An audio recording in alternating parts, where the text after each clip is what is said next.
ሰላምና ጤና በያላችሁበት ይድረሳችሁ ውድና የተከበራችሁ ቤተሰቦቻችን እንደምን አላችሁልን? ከሁለተኛው የዩቲዩብ ቻናላችን አዲስ ስፖርት ልዩ የዝውውር ጉዳዮችን በስፋት ወደ እናንተ የምናደርስበትን የዛሬውን ፕሮግራም ወደ እናንተ ልናደርስ እነሆ ዛሬም በድጋሚ ተገናኘን። ስለምታደምጡን፣ ስለምትከታተሉን፣ ቆይታችሁን ከኛ ጋርም ስለምታደርጉ እጅጉን ከልብ አድርገን ነው የምናመሰግነው። በዛሬ ፕሮግራማችን የተለያዩ ስፖርታዊ ጉዳዮችን፣ የተለያዩ የዝውውር ጉዳዮችን ወደ እናንተ እያደረስን ቆይታን እናደርጋለን።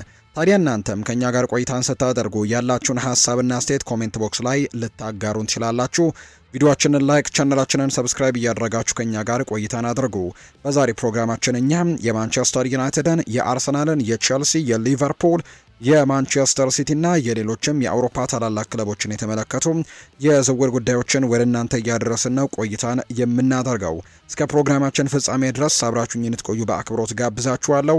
ቪዲዮአችንን ላይክ እያደረጋችሁ ቆዩ። ከመሸጋገሪያ በኋላም ተመልሰን የምንገናኝ ይሆናል።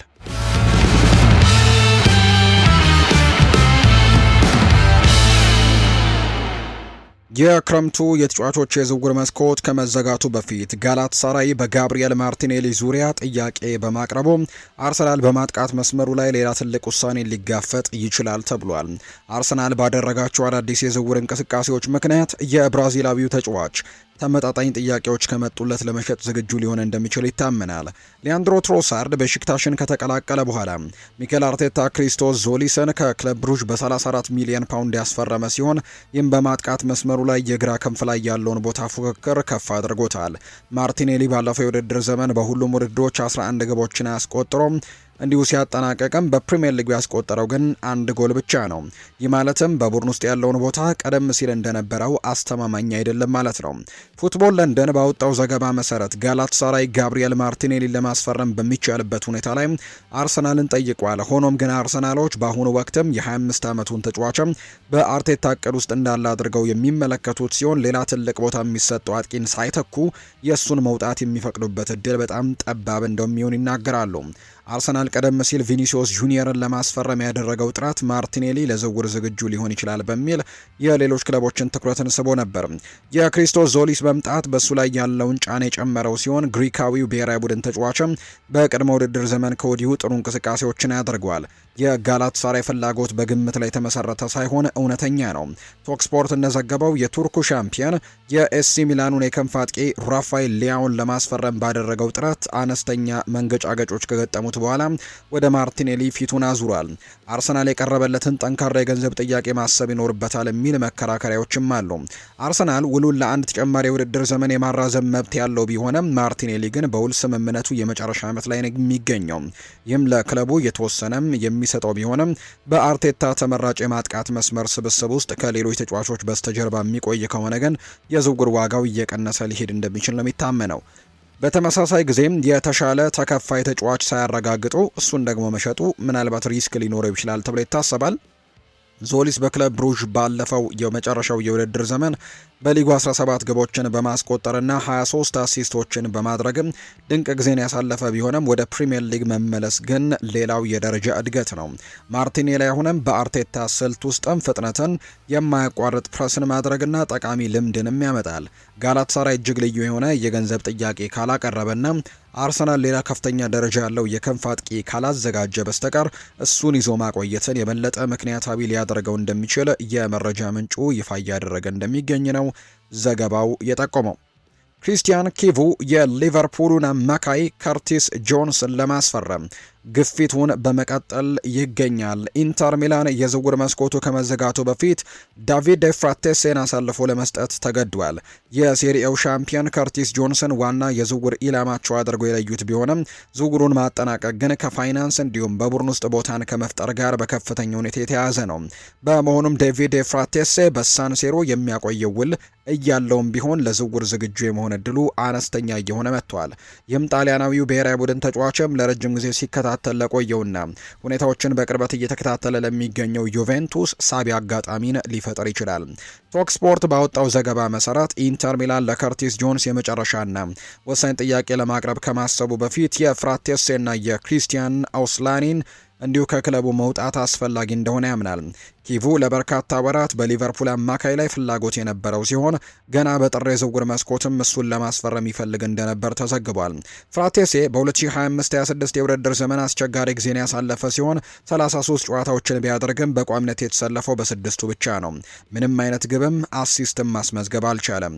ኢንተር ሚላን የ30 ሚሊዮን ዩሮ የዋጋ ተመን የተለጠፈበት ቢሆንም ቱቶ ስፖርት እንደጠቆመው ከቦነስ ጋር አብሮ 25 ሚሊዮን ዩሮ አካባቢ የሚያስገኝም ጥያቄ የቀረበ ሲሆን ዝውውሩን በመፍቀድም በቂ ሊሆን ይችላል ተብሎ ይታመናል። ሉቺያኖ ስፓሌቲ የተጫዋቹ አድናቂ በመሆናቸው ዩቬንቱስ አሁንም ሊሄድባቸው የሚችሉ አማራጮች ውስጥም ይገኛል ነው የተባለው። ከርቲስ ጆንስን በተመለከተ ሁኔታውን በበለጠ ገፍቷል። የቱቶ ስፖርት አዲስ መረጃ እንደሚያመለክተው ኢንተር ከእንግሊዛዊው ብሔራዊ ቡድን ተጫዋች ጋር ከወዲሁ ስምምነት ላይ የደረሰ ሲሆን ሊቨርፑል ግን 40 ሚሊዮን ዩሮ አካባቢ መጠየቁን የቀጠለው። ለሊቨርፑል ኮከብ ቦታ ለማመቻቸት ፍራቴሴን መሸጥ ምክንያታዊ ነው። ይህ አጋጣሚ ኢንተር በቀላሉ ፍራቴሴን ማስወገድ ስለፈለገ ሳይሆን ቀጥተኛ የሆነ የስብስብ አስተዳደር ውሳኔ መስሎ ነው የሚታየው። ከርቲስ ጆንስ ለክሪስቲያን ጊፉ የተለየ የአማካይ መስመር ባህሪን ያቀብለዋል። በቴክኒክ የበሰለም በአካላዊ ብቃት ጠንካራና በተለያዩ ቦታዎች ላይ መጫወት የሚችል ኢንተር ሚላን እነዚህን ብቃቶች በተለይም በሴሪኤ ውስጥም በጥሩ ሁኔታ ሊሰሩ እንደሚችሉ በጽኑ ያምናል። ሆኖም ግን ሊቨርፑል አሁንም የበላይነቱን ይዟል። ዘጋርዲያን ቀደም ሲል እንደዘገበው ኢንተር ሚላን እስከ 35 ሚሊዮን ዩሮ ለመክፈል የተዘጋጀ ሲሆን ሊቨርፑል ደግሞ የከርቲስ ጆንስን ዋጋ ወደ 40 ሚሊዮን ዩሮ አካባቢ ያስጠገባል። በውል ስምምነቱ 1 ዓመት ብቻ የቀረው በመሆኑ የዝውውር መስኮቱ ማጠቃለያ እየቀረበ ሲመጣ ይህንን የዋጋ ልዩነትን ማጥበብ ቀላል ሊሆን ይችላል። ፍራቴሴ ደግሞ ከአሰልቺ የውድድር ዘመን በኋላ ወደ ጁቬንቱስ መዘዋወሩ አዲስ ጅምር ሊሆንለት ይችላል። ብቃቱን የሚረዳ አሰልጣኝም ስር ቋሚ የመጫወቻ እድሎችን ማግኘቱ በእግር ኳስ ሕይወቱ እንደገና ሊያነቃቃው ይችላል። ኢንተር ሚላን ፍራቴሴን ከ25 እስከ 30 ሚሊዮን ዩሮ ባለው ዋጋም ሽጦ ያንን ገንዘብ በከርቲስ ጆንስ ላይ ኢንቨስት ማድረግ የሚችል ከሆነ ምክንያቱን የሚረዳ ነው። ነገር ግን ከርቲስ ጆንስ በሊቨርፑል የነበረው ቋሚ ተሰላፊ ያለመሆን ሁኔታን ግምት ውስጥ በማስገባት ኪቩ ከሱ የተሻለ ደረጃን ማውጣትም ይችላል በሚለው ላይ ኢንተር አሁንም ትልቅ ውድድርን እያደረገ እንደሚገኝ ነው የመረጃ ምንጩ ይፋ ያደረገው። ፔድሮ ኔቶ በዚህ ክረምት ከቼልሲ ይለቃል ተብለው ከተያዙ ተጫዋቾች አንደኛው ሆኗል። አርሰናል ተጫዋቹን ሊያስፈርሙ ከሚችሉ ክለቦች መካከል ስሙ የተነሳ ሲሆን ቼልሲም ተጫዋቹን በተስማሚ ዋጋ ለመሸጥ ፍቃደኛ ነው። ሳይመን ፊሊፕስ በዩቲዩብ ቻናሉ ላይ እንደተናገረው ቼልሲ ተገቢውን ገንዘብ ካገኘም ይሸጠዋል ተብሏል። ለማሎ ጉስቶም እየጠየቁት እንደሆነ የሚነገረው አይነት ገንዘብንም ይፈልጋሉ ተብሎ ነው የሚታመነው። ይህም በግምት ወደ 70 እና 75 ሚሊዮን ፓውንድ አካባቢ ነው። በተጨማሪም ከቶትናም ፍላጎትም አለ። ሊቨርፑልም ይፈልገዋል። የማንቸስተር ሲቲ ፍላጎት ደግሞ ቀደም ብሎ በግልጽ የታወቀ ነው። ከምንጮች እንደተነገረው ከሆነ አርሰናልም በፔድሮ ኔቶ ላይ ፍላጎት አሳይቷል። አርሰናል በክንፍ መስመሩ ላይ ተጨማሪ ጥረት የሚፈልግ ሲሆን የፖርቱጋል ብሔራዊ ቡድን ተጫዋችም የሆነው ፔድሮ ኔቶ ለነሱ ጠቃሚ አማራጭ ሊሆን ይችላል። በሁለቱ የክንፍ መስመሮች ላይ መጫወት የሚችል ሲሆን ለቡድን አባሎቹም እድሎችን የመፍጠርም ይረዳል። በፕሪሚየር ሊጉ በደንብ የተላመደ ሲሆን ጥራቱንም ወጥ በሆነ መልኩ አሳይቷል። ቸልሲ ለተጫዋቹ ከ70 እስከ 75 ሚሊዮን ፓውንድም የሚደርስ ክፍያ እንደሚፈልግ ተዘግቧል። አርሰናል ለሱ ይህንን ያክል ገንዘቦችን ይከፍላል ተብሎ አይጠበቅም። ጥራት ያለው ተጫዋች መሆኑ የሚያጠራጥር ባይሆንም የመጨረሻ ውጤት የማስመዝገብ የጎልና የአሲስት ብቃቱ ግን ያን ያክል ዋጋ የሚያወጣ አይደለም። አርሰናል በተሻለና በተመጣጣኝ ዋጋ ያስፈርመዋል ተብሎ ተስፋ ይደረጋል። ሁኔታው እንዴት እንደሚቀጥል ግን ወደፊት የሚታይ ነው። በሌላ በኩል እንደ ሊቨርፑል እና ቶተንሃም ያሉ ክለቦችም የተጫዋቹን ሁኔታ በቅርበት እየተከታተሉት ይገኛሉ። ሁለቱም ቡድኖች በክንፍ መስመራቸው ላይ ተጨማሪ ተጫዋቾች ያስፈልጓቸዋል። ሊቨርፑል እንደ ብራድሌ ባርኮላ ካሉ ተጫዋቾች ጋር ስሙ ተያይዟል። በሌላ በኩል ቶተንሃም የማንቸስተር ሲቲውን ኮከብ ሳቪኒዮን ይፈልጋል። ሁለቱም ቡድኖች በተቃራኒ ቡድን የሜዳ ክፍል ላይ ያልተጠበቀ ውሳኔ መስጠት የሚችሉ ፈጣንና ቴክኒካል ብቃት ያላቸው ተጫዋቾች ያስፈልጓቸዋል። ፔድሮ ኔቶም ለሶስቱም የፕሪሚየር ሊግ ክለቦችም ጠቃሚ ዝውውር ሊሆን ይችላል። በመጨረሻ የት እንደሚያርፍም የሚታይ ነው የሚሆነው። ዝውውሩ እንዲሳካ ቼልሲ በዋጋ ጥያቄው ላይ ምክንያታዊነት ሊኖረው እንደሚገባ የመረጃ ምንጩ ይፋ አድርጓል። ማንቸስተር ዩናይትዶች በግራ መስመር ተከላካይ ቦታው ላይ ተጨማሪ ጥራት ለማስገባት ይፈልጋል። ለዚህም ዳቪድ ራውምን እንደ ኢላማነት እየለዩት እንደሚገኝ ነው ቲም ቶክ የተባለ የመረጃ ምንጭም ይፋ እያደረገ የሚገኘው። እንደ ቲም ቶክ ካወጣው ዘገባ እንደሚያመለክተው ከሆነ የ28 ዓመቱ የጀርመን ብሔራዊ ቡድን ተጫዋች በማንቸስተር ዩናይትድ አድናቆት የተቸረው ሲሆን ማንቸስተር ዩናይትድ ለሱ ጥያቄ ያቀርቡ እንደሆነ ወደፊት የሚታይ ነው። ከአርቢ ለብዚሽ ጋር ያለው አሁን ላይ ያለው ኮንትራትም ከ12 ወራት ያነሰ ጊዜ ለቀረው ሲሆን ሲሆን በ30 ሚሊዮን ፓውንድ ሂሳብም ሊገኝ ይችላል። የ28 ዓመቱ ተጫዋች በትልቅ ክለብ ውስጥም ለመጫወት የሚያስችል ጥራትና ልምድ ያለው በመሆኑ ለተስፋው ማንቸስተር ዩናይትድ በጣም ጠቃሚ አማራጭም ይሆናል ተብሎ ይታሰባል። በሚመጣው የውድድር ዘመን በቋሚነት ለመሰለፍ ከሉክ ሾው ጋር መወዳደር ይችላል። ማንቸስተር ዩናይትድ በፕሪሚየር ሊጉ እና በአውሮፓ መድረክም ጥሩ ውጤት ለማስመዝገብ ጥራት ያለውና ሰፊ ስብስብ ያስፈልጋቸዋል። ለሚመጣው የውድድር ዘመንም የቻምፒየንስ ሊግ ተሳትፎን ያረጋገጡ ሲሆን በስብስባቸው ውስጥም ያሉ ክፍተቶችን መሙላት ይኖርባቸዋል ተብሎ ነው የሚታሰበው። በዚህ ክረምት የግራ መስመር ተከላካይ ለማስፈረም ከፍተኛ ፍላጎት እንዳላቸው ግልጽ ነው። ከኒውካስል ዩናይትድ ሉዊስ ሃል ጋርም ስማቸው በከፍተኛ ሁኔታ ተያይዞ ነበር። ነገር ግን ኒውካስሎች ተጫዋቹን እንዲለቅ ፍቃደኛ አይደሉም። ዳቪድ ራውም ለማንቸስተር ዩናይትድ በጣም ሊሳካ የሚችል ኢላማ ይሆናል። ተጫዋቹ ቀደም ሲል ከማንቸስተር ዩናይትድ ጋር ንግግር ያደረገ ሲሆን በዚህ ክረምትም የፕሪሚየር ሊጉን ክለብ ለመቀላቀልም ደስተኛ ነው። ሁኔታው እንዴት እንደሚያድግም ወደፊት የሚታይ ይሆናል። ማንቸስተር ዩናይትድ ለዚህ ልምድ ላለው ተከላካይ 30 ሚሊዮን ደግሞ ፓውንድም እንዲሁ ለመክፈል አቅሙ አለው ተብሎ ይታሰባል። ዝውውሩ በፍጥነት ለማጠናቀቅም መሞከር ይኖርባቸዋል ተብሎ ነው የሚጠበቀው። ሪስ ኔልሰን በዚህ ክረምት ከአርሰናል ይለቃል ተብለው ከተያዙ ተጫዋቾች መካከል አንደኛው ሆኗል። ኢቭኒንግ ስታንዳርድ እንዳስነበበው ከሆነም ዌስትሃም ዩናይትድ የ26 ዓመቱን ተጫዋች ለማስፈረም ፍላጎት ያለው ሲሆን ሁለቱ ክለቦች በዝውውሩ ዙሪያ ላይ በአሁኑ ወቅት ንግግር ላይ ይገኛሉ። የ26 ዓመቱ ተጫዋች ባለፉት ጥቂት የውድድር ዘመናት በብሬንትፈርድ እና በፉልሃምም በውሰት አሳልፏል። እሱ በአርሰናል ዋና እቅድ ውስጥ የሌለ በመሆኑ ክለቡን በቋሚነት ለቆ መውጣትም ይኖርበታል። የወደፊት እጣ ፈንታውን በፍጥነትም ለመወሰን ዘወትር በቋሚነትም መጫወት ይኖርበታል ተብሎ እንደሚጠበቅ ነው ይፋ እየተደረገ የሚገኘው።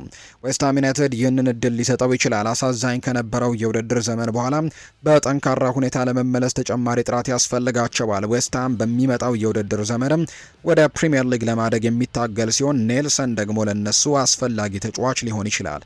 የ26 ዓመቱ ተጫዋች በሻምፒየንሺፕ ውስጥም ብቃቱን ለማሳየት የሚያስችል ጥራት ያለው በመሆኑ ለቡድኑ ልዩነት ፈጣሪ ሊሆን ይችላል ተብሎ ነው የሚጠበቀው። በመካከሉም ተጫዋቹ ከአርሰናል ጋርም ያለው ኮንትራትም የመጨረሻ ዓመቱ ላይ የሚገኝ በመሆኑ አርሰናሎች በዚህ ክረምት እንዲለቅ ለማድረግም ይፈልጋሉ። በሚመጣው ዓመት ተጫዋቹን በነፃ ማጣትም በጭራሽ አይፈልጉም። ዌስትሃም ዩናይትዶች በተመጣጣኝ ዋጋ ሊያስፈርመው የሚችል ሲሆን በአሁኑ ወቅትም በሁለቱ ክለቦች መካከል ድርድር እየተካሄደ ይገኛል። ኔልሰን ወደ ሻምፒየንሺፕ ለመውረድ ዝግጁ መሆን ያለመሆኑ ወደፊት የሚታይ ነው የሚሆነው። በተሻለ ሁኔታ ፕሪሚየር ሊግ መጫወትን ይመርጣል። በርካታ ክለቦችም የ26 ዓመቱን የክንፍ መስመር ተጫዋች ለማስፈረም ፍላጎት ያላቸው ሲሆን በመጨረሻም የት እንደሚያርፍም የሚታይ ነው። በውሰት ሊዘዋወር ይችላል የሚሉ ጥቆማዎች የነበሩ ቢሆንም አርሰናል ግን በዚህ ክረምት ተጫዋቹን በቋሚነትን መሸጥ ይመርጣል ተብሎ ነው የሚታሰበው። የዩቬንቱስ አጥቂ ጆናታን ዴቪድ በዚህ ክረምት ከጣሊያኑ ክለብ ይለቃል ተብለው ከተያዙ ስሞች መካከል አንደኛው እንደሆነ ምንም ጥያቄ የለውም። ጋዜታ ዴሎ ስፖርት እንደዘገበው ከሆነ አስተን ቪላ የተጫዋቹን ለማስፈረም ፍላጎት አሳይተዋል። በተጨማሪም እንደ ማንቸስተር ዩናይትድ እና አርሰናል ካሉ ክለቦች ጋር ስሙ ተያይዟል። የ26 ዓመቱ ተጫዋች በጣሊያን ይጠየቅበት የነበረውን ብቃት ማሳየት ያልቻለ ሲሆን ባለፈው የውድድር ዘመን በሁሉም ውድድሮች ማስመዝገብ የቻለው 8 ጎሎችን ብቻ ነበር። ኡናይ ኤምሪ የአጥቂው አድናቂ ሲሆኑ በዚህ ክረምት ተጫዋቹን ለማስፈረም ይፈልጋሉ። አስተን ቪላ ማጥቃት ክፍሉ ላይ ተጨማሪ ጥራት የሚፈልግ ሲሆን ዳቪድ ደግሞ ለነሱ ተስማሚ አማራጭ ሊሆን ይችላል። ቀደም ሲል በፈረንሳይ ጥራቱን ያሳየ ሲሆን ወጥ በሆነ መልኩም ደግሞ ጎሎችን ማስቆጠር ይችላል። አዲስ ጅምር ብቃቱና የራስ መተማመኑን መልሶ እንዲያገኝም ሊረዳው ይችላል ተብሎ ነው የሚታሰበው። ወደ ጣሊያን ከመዞሩ በፊት ከሊል ጋር ባሳለፋቸው ባለፉት 3 የውድድር ዘመናትም በአንዳንዶቹ ከ25 በላይ ጎሎችን አስቆጥሯል። እሱ ጥራት ያለው ተጫዋች መሆኑ ምንም ጥርጥር የሌለው ሲሆን ወደ ፕሪሚየር ሊግ መዞሩ ደግሞ ለሱ ተስማሚ ይሆናል። አስተን ቪላን በግቡ ፊት ለፊት አማራጮችን የሚፈልግ ሲሆን ዳቪድ ደግሞ ከኦሌ ዋትኪንስ ጋር የጎል ማስቆጠር ኃላፊነቱን ሊጋራ ይችላል። አስተን ቪላ በሚመጣው የውድድር ዘመን በዩኤፋ ቻምፒየንስ ሊግ የሚወዳደር በመሆኑ ጥራት ያለውና ሰፊ ስብስብ ያስፈልገዋል።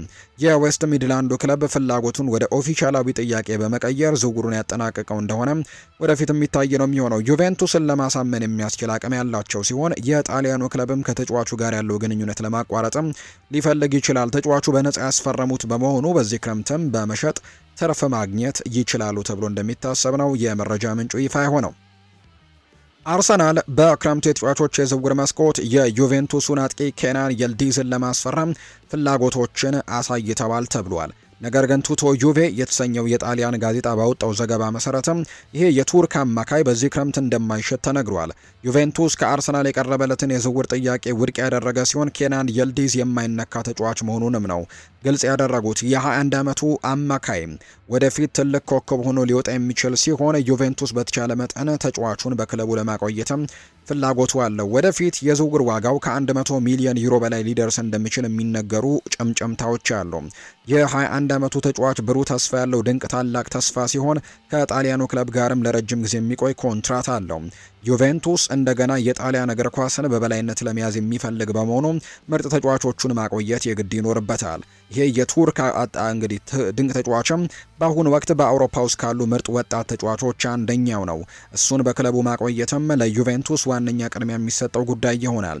በመከላከሉም አርሰናል በተቃራኒ ቡድን የሜዳ ክፍል ላይ ተጨማሪ ፈጠራ ብቃት ያስፈልገዋል።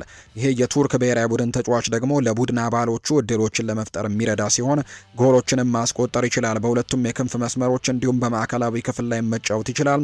አርሰናል እንደሱ ያለ ተንቀሳቃሽ አጥቂ የሚያስፈልገው መሆኑ ምንም ጥርጥር የለውም። ነገር ግን በቅርብ ጊዜ ውስጥም ዝውውሩን ማጠናቀቅ በጣም አስጊ ወይም ደግሞ ከባድ ሊሆን ይችላል። ዩቬንቱስ ተጫዋቹን ለመሸጥ ምንም አይነት ጫና የሌለበት ሲሆን ይልዲዝን ለማስፈረምም የሚደረግ ማንኛውም ክለብም የተጋነነ በላይ ከፍተኛ ክፍያንም መክፈል ይኖርበታል። አርሰናል ባለፉት ሳምንታትም ብራድላይ ባርኮላ፣ ኒኮ ዊሊያምስን፣ ሊሊማን ጃይን ጨምሮ ከበርካታ የፊት መስመር ተጫዋቾች ጋር ስሙ ሲነሳ ቆይቷል። በመጨረሻ የትኛውን ተጫዋች ያስፈርማል የሚለው ጉዳይ እስካሁን የተረጋገጠ ጉዳይ እንደሌለው ነው የመረጃ ምንጩ እየተናገረ የሚገኘው። በቀጣይ ጊዜያት ግን ተጫዋቾችን ለማስፈረም በትልቁ እንቅስቃሴዎችን ያደርጋል። በተለይ በግራ አጥቂነት ቦታ ላይ መጫወት የሚችሉ ተጫዋቾችን ይመለከታል ተብሏል። ሊቨርፑሎች በድንገት ሮናልድ አሮሆን ማስፈረማቸውን እንግዲህ ከተሳካላቸው በኋላ የባርሴሎና ተከላካይ አሁን ላይ የሊቨርፑል የክረምቱ ፈራሚ በመሆን በይፋ መግለጫ ወጥቷል። የዩራጓይ ብሔራዊ ቡድን አባል የሆነው ይሄ ተጫዋች ለአንድ የውድድር ዘመን የሚቆይ ውሰት ውለን የሚቀላቀል ሲሆን ይህም ሊቨርፑል በተከላካይ መስመሩ ላይ ከፍተኛ ማጠናከሪያዎችን በሚፈልግበት ወቅት ላይ ለአንዶኒ ኢራኦላ ትልቅ ልምድና አካላዊ ጥንካሬ ያለው አማራጭ አድርጎ ወደ ሊቨርፑል መምጣቱ ነው የተረጋገጠው። ሊቨርፑል በሚቀጥለው ክረምት የሮናልድ አሮሆን ቆይታ በቋሚነት የመቀየር ግዴታ ሳይሆን መብት ነው ያለው። ወይም ደግሞ ከፈለገ ይቀይራል፣ ካልፈለገ ደግሞ ወደ ክለቡ መመለስ ይችላል። በመሆኑም ይህ ዝውውር በአንጻራዊነት አነስተኛ የረጅም ጊዜ ሪስክ ያለው ተደርጎ ነው የሚቆጠረው። ስለዚህ በጣም ጥሩ ዝውውር ተደርጎ ይቆጠራል። የእሱ መምጣት ኢብራሂማ ኮናቴም ወደ ሪያል ማድሪድ ከተዘዋወረና የጉዳት ችግሮች ደግሞ በአንዶኒ ኢራኦላ የመሀል ተከላካይ አማራጮች ላይ ካስከተለ በኋላ የተከሰተ ነው። ጆ ጎሜዝ የጡንቻ ጉዳት አጋጥሞታል። ጂኦቫኒ ሊዮን ከኤሲኤል ጉዳት በማገገም ላይ ነው የሚገኘው። እንዲሁም በክረምቱ የተቀላቀለው ጄረሚ ዣኩ ደግሞ በትከሻ ቀዶ ጥገና ምክንያት በቅድመ ውድድር ዘመን እስካሁን አልተሳተፈም። ፋብሪዚዮ ሮማኖ እንደዘገበው ሊቨርፑልና ባርሰሎና ለሮናልድ አሮሆ ዝውውር አስፈላጊ የሆኑትን ሰነዶች በሙሉ ተጠናቀዋል። ሁሉም ነገር የሊቨርፑል ተጫዋች ተደርጎም በይፋ ተዋውቋል። ፋብሪዚዮ ሮማኖ ቀደም ሲል ክለቦቹ ባልተጠበቀው የውሰት ዝውውር ዙሪያ ስምምነት ላይ መድረሳቸውን ይፋ አድርጎ ነበር። የስምምነቱ መዋቅር ዝውውሩን በበለጠም ሳቢ ያደርገዋል። ስካይ ስፖርት እንደዘገበው ሊቨርፑሎች በሚቀጥለው ክረምትም ሮናልድ አሮሆን በ35 ሚሊዮን ዩሮና ወይም ደግሞ በ47.1 ሚሊዮን ፓውንድ አካባቢም በቋሚነት መግዛት አማራጭም እንዳላቸው ይነገራል። ጥቅማ ጥቅሞቹ ሲጨመሩ እስከ 55 ሚሊዮን ዩሮ ሊደርስ እንደሚችል ነው በርካቶች የሚናገሩት። ከዛ ውጪ ሮናልድ አሮሆ ለባርሴሎና ከ200 በላይ ደግሞ ጨዋታዎችን በማድረጉ ከፍተኛ ልምድን የሚያመጣ ሲሆን በመሀል ተከላካይነት እንዲሁም ደግሞ በቀኝ ክንፍ ተከላካይነት መጫወት መቻሉም ለአንዶኒ ኢራኦላ ስብስብም በጣም ጠቃሚ አማራጭ ያደርገዋል ተብሎ ነው። እንዲሁ ሁለገብነትንም ይጨምራል ተብሎ ነው የሚጠበቀው። ከሊቨርፑል ወቅታዊ ሁኔታ አንጻር ሲታይ ይህ ብልህነት ያለው የዝውውር ስራ ይመስላል። በተለይም ዣኳይ ከወዲሁ እንዳስፈላጊ የረጅም ጊዜ ኢንቨስትመንትም በሚታይበት በዚህ ሰዓት ሌላ ከፍተኛ ገበያ በመሃል ተከላካይ ላይ ወዲያውኑ ማውጣቱም ሪስክ አለው። ሮናልድ አሮሆ ሊቨርፑልን በቋሚነት ሳይገደድም አሁን ላይ ክፍተቱን እንዲሸፍንም ያስችለዋል። ባለፈው የውድድር ዘመን በላሊጋው 11 ጨዋታዎች ላይ ብቻ በቋሚነት በመሰለፉ ምክንያትም በቅርብ ጊዜ ብቃቱ ዙሪያ ጥያቄዎች ቢኖሩም ፍጥነቱ፣ የጨዋታ አግሬሲቭነቱና በከፍተኛ ደረጃ ያለው ልምዱ ደግሞ ከባድ ወይም ተገቢ ያደርገዋል። ከሁሉም በላይ ግን ሊቨርፑል ቀጣዩን ሁኔታ ይቆጣጠራል። ሮናልዶ አሮሆ በእንግሊዝ ስኬታማ ከሆነ 55 ሚሊዮን ዩሮ የተረጋገጠ እንግዲህ ተከላካይን ለማስፈረም ሳቢ ዋጋ ሊሆን ይችላል ተብሎ ይታሰባል። የሚቸገር ከሆነ ደግሞ ሊቨርፑሎች በቀላሉ ወደ ባርሴሎና ሊመልሱት ይችላሉ።